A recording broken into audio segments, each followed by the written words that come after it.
તમને હું એક ખૂબ જ નવી વાર્તા સંભળાવવા જઈ રહી છું. અમાવસ્યા અને પૂર્ણિમા બંને બહેનોની આ વાર્તા છે. તમે વાર્તામાં પૂરી રીતે ખોવાઈ જાઓ તેના પહેલાં જણાવી દઉં કે ચેનલ પર નવા હોય તો સબસ્ક્રાઈબ કરી દેજો અને બેલ આઇકોનનું બટન દબાવી દેજો, જેથી નવા આવનાર વિડીયો તમને પહેલે મળી રહે. વિડીયો પસંદ આવે તો કમેન્ટ બોક્સમાં ઓમ નમઃ શિવાય જરૂર લખો. તો ચાલો મિત્રો, વાર્તાની શરૂઆત કરીએ. એક રાજ્યમાં રાજા રાણી સકુશળ રીતે રાજપાટ સંભાળી રહ્યા હતા અને તેમના નીચે પ્રજા ઘણી સુખી હતી. તે રાજા રાણીને 2 પુત્રો અને પુત્રીઓ હતા. તેમની એક પુત્રીનું નામ અમાવસ્યા અને બીજી પુત્રીનું નામ પૂર્ણિમાવસ્યા હતું. પૂર્ણિમાવસ્યા ખૂબ ધાર્મિક હતી. તેને ભગવાનમાં અતૂટ શ્રદ્ધા હતી. તે હંમેશા પૂજા પાઠ કરતી અને ગાયની સેવા કર્યા કરતી અને બધું કામ કર્યા કરે. અને બીજી બાજુ અમાવસ્યાને પૂજા પાઠમાં કોઈ રુચિ ન હતી. તે કોઈ દિવસ પૂજા પાઠ ન કરે અને કોઈ પણ કામ પણ ન કરે, પરંતુ બંને બહેનો વચ્ચે એકબીજાને ખૂબ પ્રેમ કરતી હતી. પણ રાજા રાણીનો વ્યવહાર પૂર્ણિમા સાથે સારો ન હતો. તેઓ અમાવસ્યાને સારી રીતે રાખતા હતા અને તેઓ તેમના બંને પુત્રોને પસંદ કરતા. તો રાજા રાણી તેના પુત્રોનો વધારે ખ્યાલ રાખતા હતા. ધીમે ધીમે સમય વીતવા લાગ્યો અને રાજા રાણીના પુત્રીઓ મોટા થતા જાય છે. રાજા રાણી તેના પુત્રોનો વિવાહ કરી દે છે અને રાજાની બંને પુત્રીઓ પણ મોટી થતી જાય છે. હવે બધા રાજાને કહે છે કે તમે આ પુત્રીઓનો વિવાહ કરી દો. ત્યારે રાજા બોલ્યા કે હા, વિવાહ તો કરવાનો છે. રાણી આવે છે અને કહે છે કે પૂર્ણિમાવસ્યાનો વિવાહ કોઈ મોટા ઘરમાં ન કરતા, કેમ કે તેને તો કામ કરવું પસંદ છે, પૂજા પાઠ કરવું પસંદ છે, ગાય માતાની સેવા કરવાનું પસંદ છે, ભજન કીર્તન અને વાર્તા સાંભળવાનું પસંદ છે. જો તે મોટા ઘરમાં જશે તો આ બધું નહીં કરી શકે, માટે આના લગ્ન કોઈ ગરીબ સાથે કરી દો. હવે રાજા પૂર્ણિમાવસ્યા માટે છોકરો શોધવા લાગ્યા અને અંતમાં હવે રાજાએ ગરીબ ઘરમાં પૂર્ણિમાવસ્યાનો વિવાહ નક્કી કરી દીધો. રાણીએ કહ્યું, મહારાજ, અમાવસ્યા પણ વિવાહ યોગ્ય થઈ ગઈ છે. તેના માટે પણ યોગ્ય વર શોધો અને બંને બહેનોનો વિવાહ સાથે કરી દઈશું. રાજાએ એક ગામના રાજાના બેટા સાથે વિવાહ નક્કી કર્યા. રાજાએ રાણીને બતાવ્યું કે અમાવસ્યાના લગ્ન રાજકુમાર સાથે નક્કી કર્યા છે. તો રાણી બહુ ખુશ થઈ ગઈ. હવે રાણી વિચારે છે કે પૂર્ણિમાવસ્યા ગરીબ ઘરમાં કેવી રીતે રહેશે? બહુ પૂજા પાઠ કરે છે ને, તો હવે જોઈએ કે ભગવાન તેનો સાથ કેવી રીતે આપે છે. થોડા સમય બાદ રાજાએ બંને પુત્રીઓનો વિવાહ કરી દીધો. અમાવસ્યાને બહુ ધન દોલત આપી, પણ પૂર્ણિમાવસ્યાને કંઈ ના આપ્યું. પૂર્ણિમાવસ્યાના ભાઈ ભાભીઓ તેને બહુ પ્રેમ કરતા હતા, કેમ કે તે તેની ભાભીઓના કામ કરવામાં મદદ કરતી હતી. પણ અમાવસ્યા તેમના પર રોપ જમાવતી હતી. પછી અમાવસ્યા અને પૂર્ણિમાવસ્યા બંને તેમના સાસરે જાય છે. એક વારની વાત છે. અમાવસ્યાને તેના ઘર પર શિવ પૂજા રાખી હતી. તેને બધાને બોલાવ્યા, પણ પોતાની બહેનને ના બોલાવી. પૂર્ણિમાવસ્યા તેના ઘરના દરવાજા પર બેઠી હતી. તો ગામની સ્ત્રીઓએ કહ્યું કે તારા બહેનના ઘરે શિવ પૂજા છે, તું નહીં જાય? પૂર્ણિમાવસ્યાએ કહ્યું, ના, હું નથી જતી. મારી બહેને મને નથી બોલાવી, તો હું કેવી રીતે જઈ શકું? હવે ગામની સ્ત્રીઓએ કહ્યું કે ના બોલાવી હોય તો કંઈ નહીં, આ તો પૂજા પાઠ છે, તું અમારી સાથે ચાલ. સ્ત્રીઓની વાત સાંભળી પૂર્ણિમાવસ્યા શિવ પૂજામાં આવી પહોંચી. જ્યારે અમાવસ્યાએ પૂર્ણિમાવસ્યાને જોઈ તો તેને ગુસ્સેથી બોલી કે જ્યારે મેં તને નથી બોલાવી તો તું અહીંયા કેમ આવી છે? હવે આવી ગઈ છે તો ચૂપચાપ એક જગ્યાએ બેસી રહેજે, આમ તેમ ના ફરતી. તેને પૂર્ણિમાવસ્યાને ગરીબીનો મજાક ઉડાવ્યો. પૂર્ણિમાવસ્યાની આંખોમાં આંસુ આવી ગયા. તે ભગવાન શિવને પ્રાર્થના કરવા લાગી કે હે ભોલેનાથ, તમે મારી પર ક્યારે કૃપા કરશો? આખરે મારો શું હાક છે?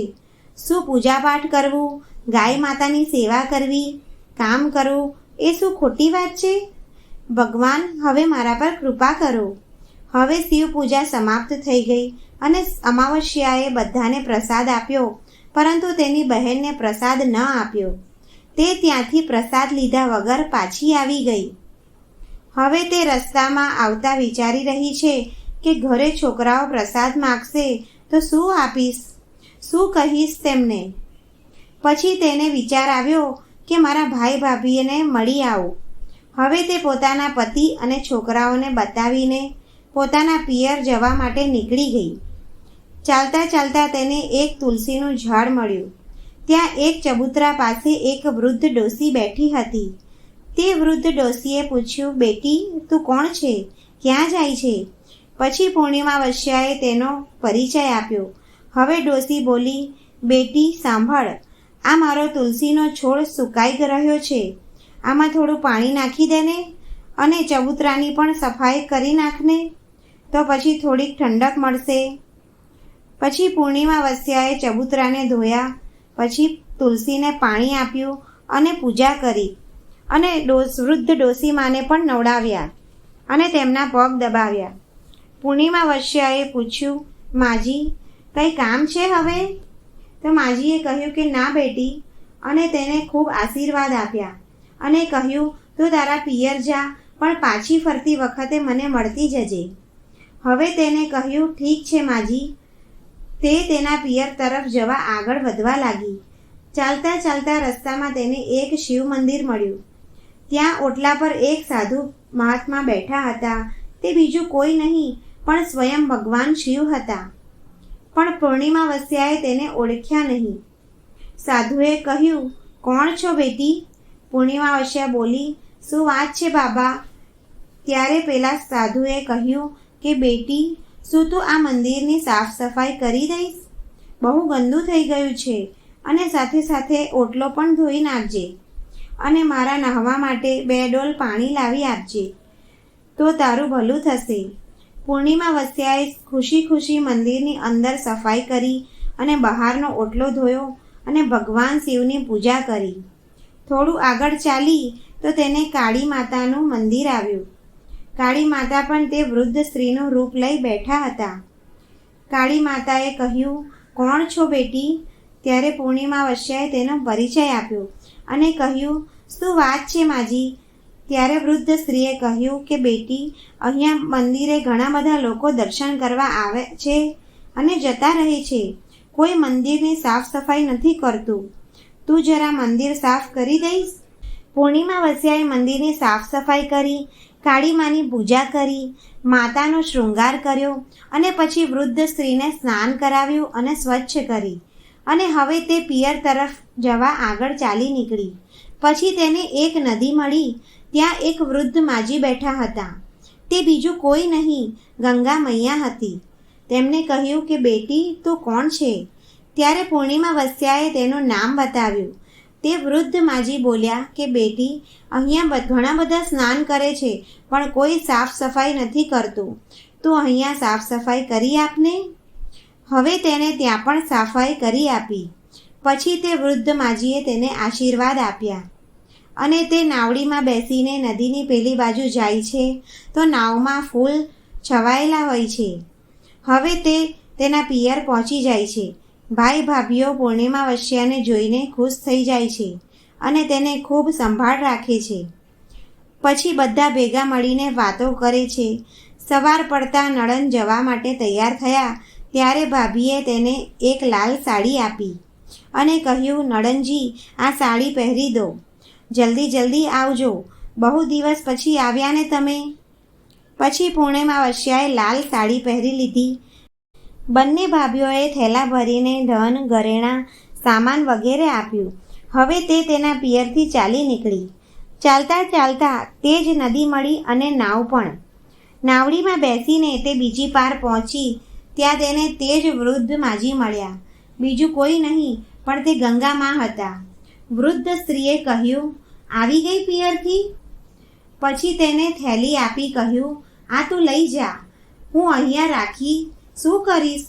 આ બહુ ભારી છે અને હા, આને રસ્તામાં ના ખોલીશ, ઘરે જઈને ખોલજે. પૂર્ણિમા વસ્યાએ કહ્યું, ઠીક છે માજી. હવે તે પોતાના ઘર તરફ જવા આગળ વધી. તેને કાળી માતાના મંદિરે પહોંચી. તે વૃદ્ધ સ્ત્રીએ કહ્યું, તેમને પણ પૂર્ણિમા વસ્યાને એક થેલો આપ્યો. હવે પૂર્ણિમા વસ્યા પાસે 3 થેલા થઈ ગયા. પછી તે આગળ વધી તો શિવજીનું મંદિર આવ્યું. ત્યાં ભગવાન શિવ બાબાના રૂપમાં બેઠા હતા. તેમણે પણ તેને એક થેલો આપ્યો. તે લઈને પૂર્ણિમા વસ્યા આગળ વધી તો તુલસીમાં મળી. તેમણે પણ તેને એક થેલો આપ્યો. હવે પૂર્ણિમા વસ્યા તેના ઘરે પહોંચી અને તે 5 થેલા ખોલવા લાગી. સૌથી પહેલાં તેનો પિયરનો થેલો ખોલ્યો. તેમાં ખાવા પીવાનું, અનાજ, કઠોળ, ધન, ધાન્ય, ઘરેણાં હતા. તેને ખાવા પીવાની વસ્તુ પોતાના છોકરાઓને આપી તો છોકરાઓ ખુશ થઈ ગયા. બીજો થેલો જે ગંગામાએ આપ્યો હતો તે ખોલ્યો તો તેમાંથી સોના મહોરો નીકળી. હવે ત્રીજો થેલો જે કાળી માએ આપ્યો હતો તે ખોલ્યો તો તેમાંથી 16 શૃંગાર અને સોનું ચાંદી ભર્યું હતું. હવે ચોથો થેલો જે શિવજીએ આપ્યો હતો તે ખોલ્યો તો તેમાંથી ધન, સંપત્તિ, ઘરેણાં નીકળ્યા. 5મો થેલો તુલસી માએ જે આપ્યો હતો તે ખોલ્યો તો તેમાંથી અનાજ, કઠોળ, દાળ વગેરે સામાન નીકળ્યો. હવે પૂર્ણિમા વસ્યાના ઘરે કોઈ પણ પ્રકારની કમી ન હતી. ધન, ધાન્ય, સંપત્તિ, શૃંગાર, સોનું, ચાંદી, ઘરેણાં વગેરેથી તેનું ઘર ભરાઈ ગયું હતું. તે ખુશી ખુશી રહેવા લાગી. એક દિવસ પૂર્ણિમા વસ્યાએ વિચાર્યું કે હું શિવ પૂજા રાખું. તેને શિવ પૂજાનું આયોજન કર્યું. બધાને બોલાવ્યા અને તે પોતાની બહેનના ઘરે પણ બોલાવવા માટે ગઈ. જ્યારે અમાવસ્યા તેની બહેનના ઘરે શિવ પૂજામાં આવી ત્યારે તેને આશ્ચર્ય થયું અને પૂછ્યું કે આ તારા ઘરે આટલી બધી ધન દોલત કેવી રીતે થઈ ગઈ? ત્યારે પૂર્ણિમા વસ્યાએ કહ્યું, જુઓ બહેન, તમે શિવ પૂજા રાખી તો મને ના બોલાવી, તો પણ હું બોલાવ્યા વગર તારા ઘરે આવી, પણ તે મને પ્રસાદ ના આપ્યો. પછી હું ઘરે આવ્યા બાદ હું પિયર ગઈ હતી અને પછી બધી વાત તેને અમાવસ્યાને બતાવી. હવે અમાવસ્યાએ કહ્યું, હું પણ પિયર જઈશ, તું પણ મને પ્રસાદ ન આપતી.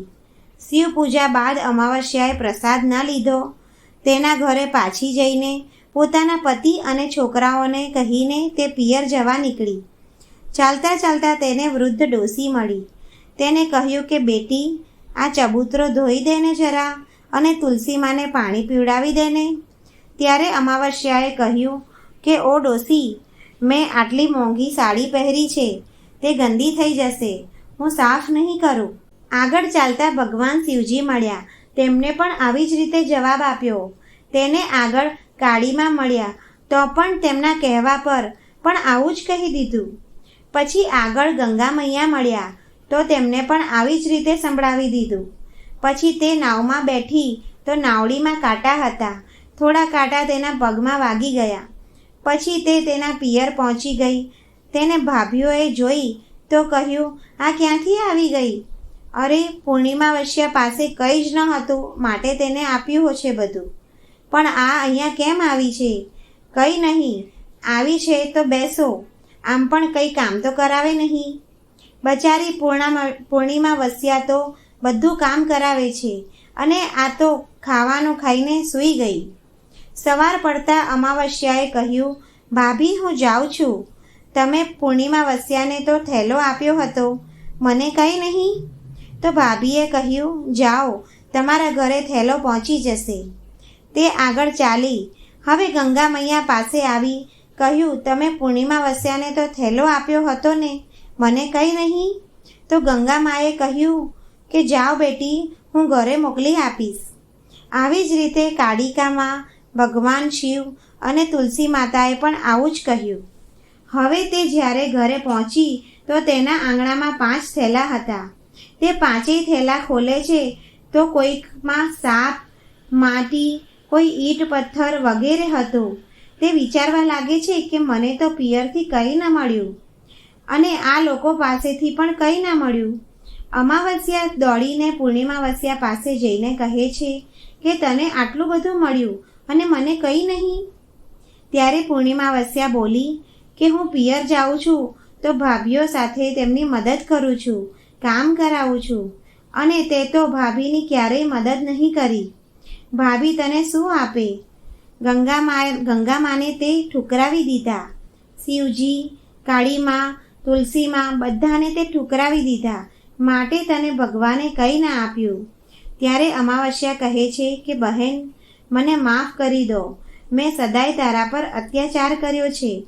ભલે મને કંઈ ના મળ્યું, પણ હું પણ ભક્તિ કરીને પ્રાપ્ત કરી લઈશ. ત્યારે પૂર્ણિમાવસ્યાએ કહ્યું કે 3 સૂત્રનું જ્ઞાન લઈ લો.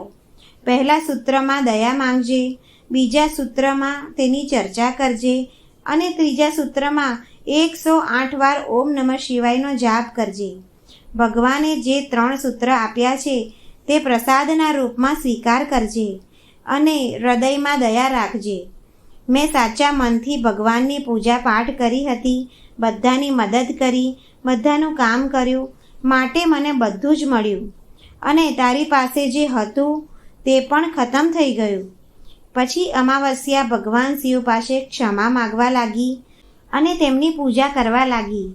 મિત્રો, જો આ વિડીયો તમને પસંદ આવ્યો હોય તો લાઈક કરો અને આ ચેનલને સબસ્ક્રાઈબ જરૂર કરો અને તમારા સગા સંબંધીઓ સાથે આ વિડીયોને શેર કરો.